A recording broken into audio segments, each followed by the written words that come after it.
सुने हुजूर ने क्या फरमाया। नबी पाक सल्लल्लाहु ताला अलैहि वसल्लम ने दुआ दी, कहा ऐ अल्लाह उस आदमी के चेहरे को चमकता दमकता रखना। क्या दुआ है, और दी उस महबूब ने है कि जो जब दुआ करते थे तो आला हज़रत बरेलवी फरमाते हैं कबूलियत नीचे आ जाया करती। हुजूर ने दुआ दी, कहा ऐ अल्लाह उस आदमी के चेहरे को चमकता दमकता रखना जो मेरी हदीसें याद करता है और फिर आगे बयान करता है।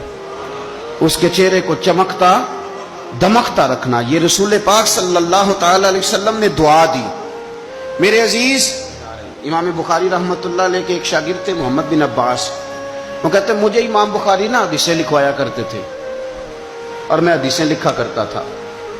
जब आप हदीस पाक पढ़ते हैं या हदीस पाक सुनते हैं तो कई दफा ऐसे होता है कि आप कोई वाकया अच्छे तरीके से पढ़ रहे हैं, हुजूर के दौर का सल्लल्लाहु अलैहि वसल्लम, या सुन रहे हैं, ऐसे लगता है कि वो मंजर आंखों के सामने घूम गया है। तो इमाम बुखारी रहमतुल्लाह ताला अलैह अपने शागिर्द को हदीसें लिखवा रहे थे तो एक खास हदीस पाक के लिहाज से आपने फलसफा बयान किया। उन्हें चूंकि हदीस पाक के मिशन से प्यार बड़ा था इमाम बुखारी को, फरमाते हैं 500 दिनार मेरी महाना आमदन है, मैं सारी नबी पाक के दीन के तालिब इल्मों पे खर्च कर देता हूं। ये मिशन से प्यार है। तो इमाम बुखारी रहमतुल्लाह ताला अलैह के शागिर्द मोहम्मद बिन अब्बास फरमाते मैं हदीसें लिख रहा था तो इंसान थक जाता है। कहते मैं लिखते लिखते लिखते लिखते इमाम साहब चूंकि लिखवाते जा रहे थे तो मैं थक गया।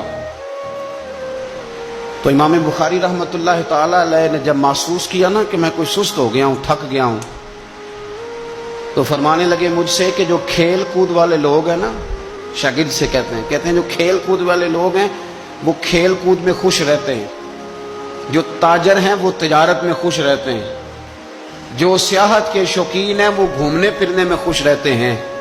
फरमाया तू कितना खुश नसीब है कि जब से तू बैठा है या नबी पाक अलैहिस्सलाम के साथ बैठा हुआ है या हुजूर के सहाबा के साथ बैठा हुआ है।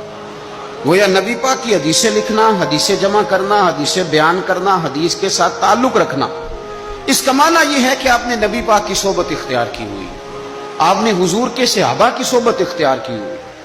हदीस पाक को याद रखें, हदीसें अपने जहन के अंदर बिठाएं।